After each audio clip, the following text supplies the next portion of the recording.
there. So hello and welcome to, it is Wednesday the 29th of May, and today is our third session of part of the Rhône Valley and the south of France week as our final week of May wine month. And today we are joined on today's call from the team at Cellier de Chartreux, who are going to talk to us all about our By the Glass Viognier. And I can just quickly show on screen there. So today is Wednesday. We did Chateauneuf de Pape yesterday. We have Provence Rosé tomorrow, and we finish the week with the Northern Rhône Valley for our Côte Rôtie. So today is a fantastic session because it gives us more information around one of those core wines that we sell by the glass. And without further ado, I'll hand over to the team at Cellier de Chartreux.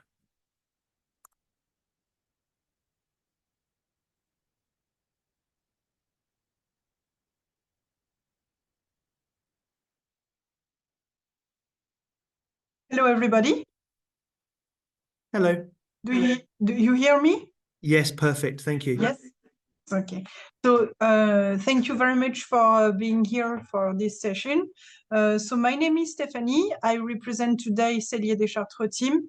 I work in the winery as a sales administration sales, especially for the export one. We work in collaboration with an export agency. The name is SBR, and Hôtel du Vin is able to buy our wine thanks to our partnership with the Georges Barbier company as an importer in Great Britain. So now I'm going to present you the first slide will be about the geographical situation of Cellier de Chartreux. So we are situated in south of France. I try to show you it thanks to the logo of the brand on the first image on the French map. Then, as you can see, you have a map of the Rhône Valley wine. So we are situated southern Rhône Valley wine. It's down to the city of Montélimar, so very south of the Rhône Valley one. And when you look at the third map, you can see that we are not so far from Avignon.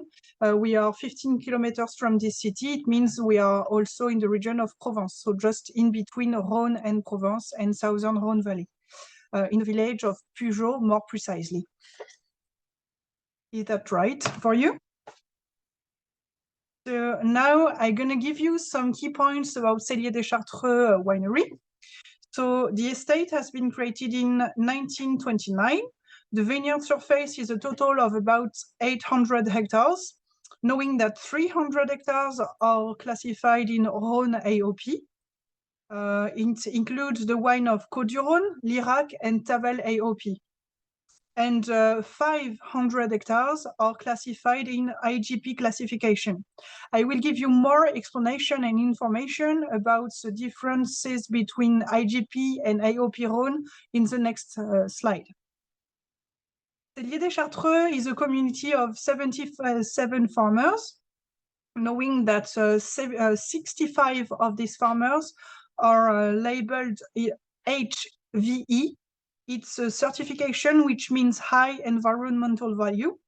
It's a certification which guarantees that a farmer is particularly sensible and attentive to environment preservation and especially sustainable development.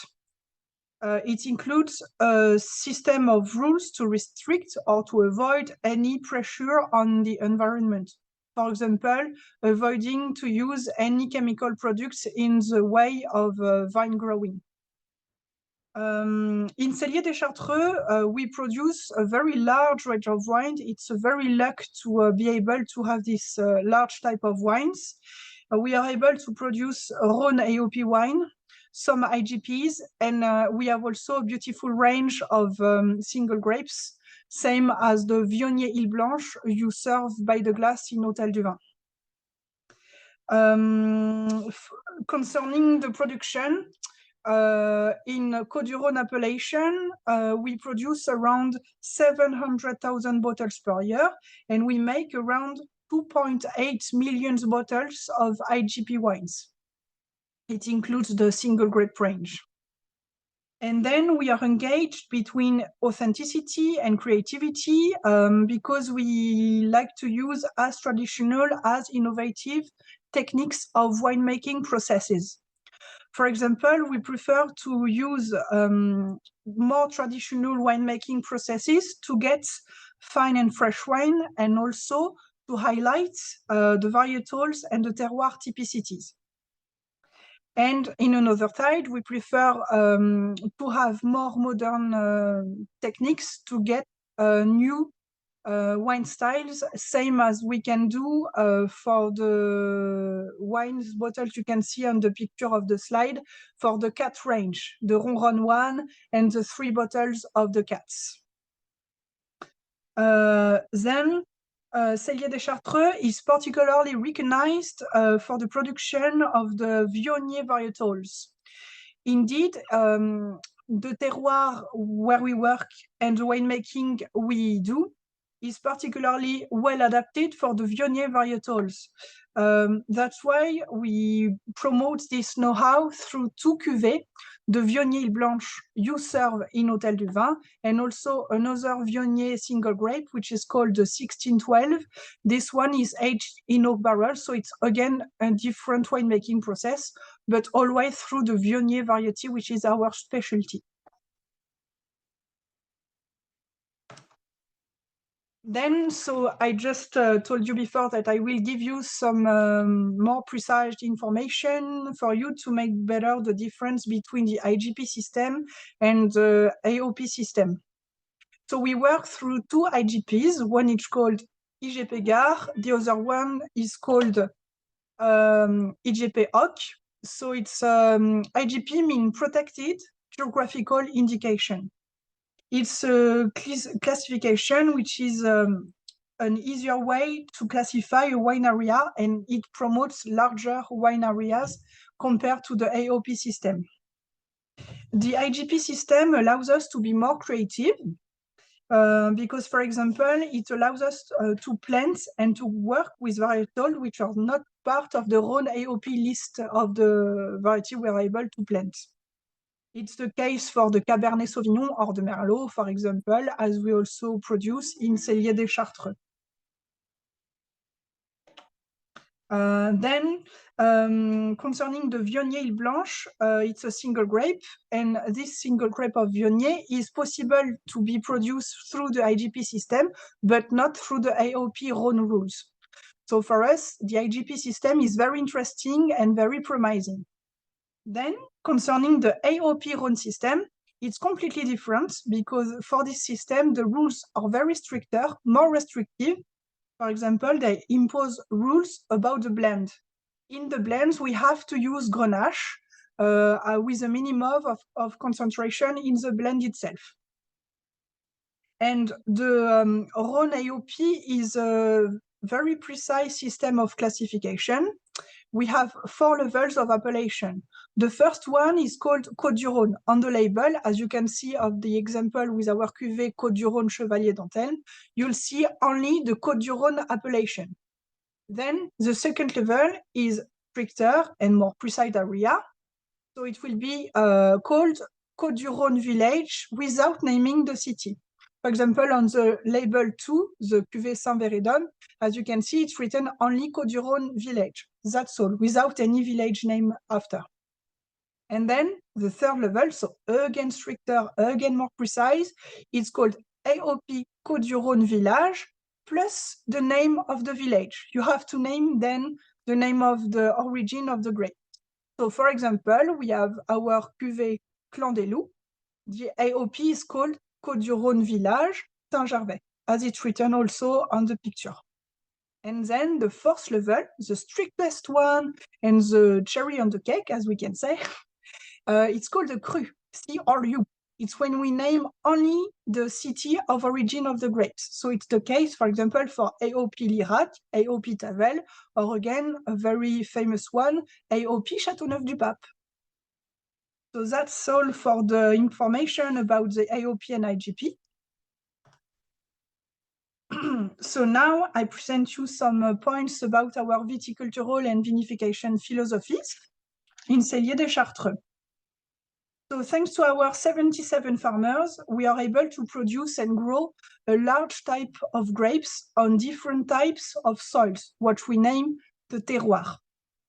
For example, our Côte-du-Rhône wine grow mainly from plots with chalky clayey soils with big pebbles rolled. And then the estate, the winery of Cellier de Chartreux itself, is situated in the middle of the limestone soils. Here we are in the middle of the IGP Gare for the classification. And this limestone soil is very important in Cellier de Chartreux because it's also type of soil we named the White Islands, the Îles Blanches. So it's the name also of the cuvée you serve in Hôtel du Vin, Vionnier Îles Blanches. The cuvée name is explained by the terroir name where we are situated and where we grow the grape to make the cuvée right now. Then concerning our vinification, as I told you just before, we use some techniques to respect authenticity and the typicity of the terroir and the varietals. For example, for our cuvée in Côte-du-Rhône, which is called the Chevalier d'Antenne, also our single grapes, we prefer the traditional techniques. But for some modern wine styles, as we do for the Chat or the Rhône wines, our range which is named like that, we prefer more modern techniques. Concerning the Vionnier Îles Blanches, we use a traditional method. It means we use a direct pneumatic press and a cold fermentation. This process helps to preserve the freshness we already get from the variety and the terroirs themselves. Especially thanks to the cold fermentation, we are allowed to save a pretty and brilliant color. It's really important to have cold temperature of winemaking process to keep a beautiful color, and especially overall to respect the varietals flavor we can get from the Vionnier. I hope my explanation are clear for you. So remember, this cold fermentation is very, very essential to respect the variety and the terroir. Then about the Vionnier Îles Blanches. So if you are able to taste it, because you serve it in Hôtel du Vin, as you can see, it's a very beautiful and aromatic wine, which presents a very pretty golden green and brilliant color.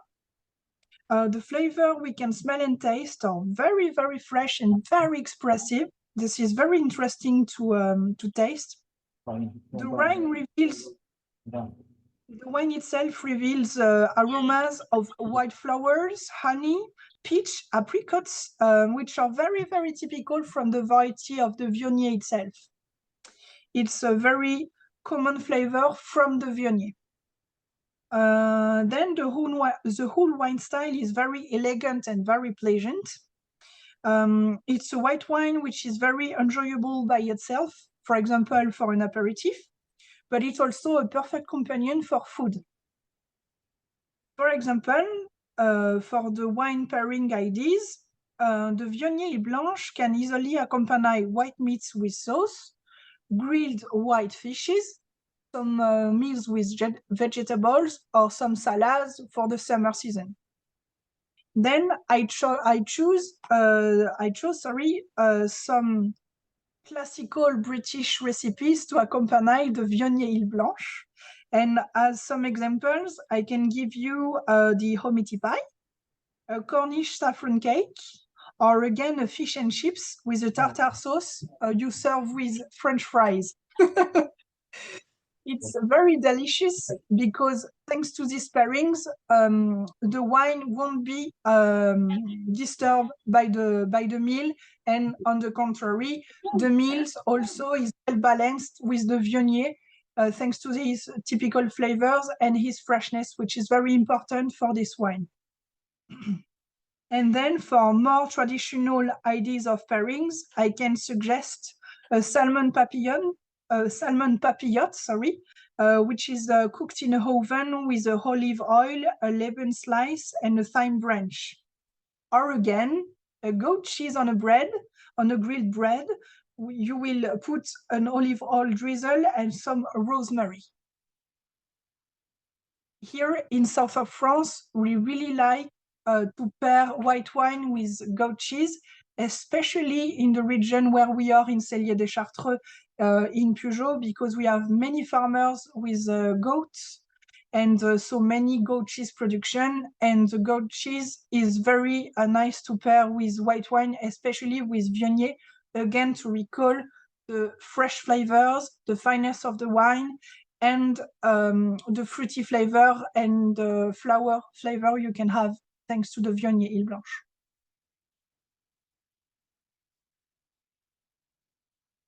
So I hope you are seduced by these delicious ideas. I want to thank you a lot for your collaboration in Hôtel du Vin to be our ambassadors, and thank you again for this luck to be with you with this session. I hope I give you all the information you expected from this exchange. Now feel free to ask your question.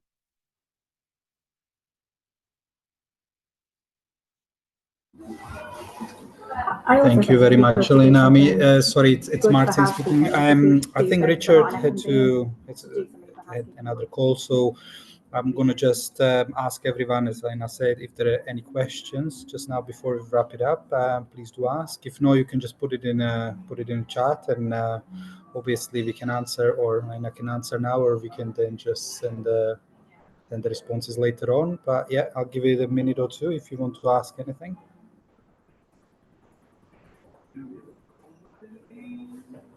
Can I ask you if you understood everything I told? All was clear from me? Yes.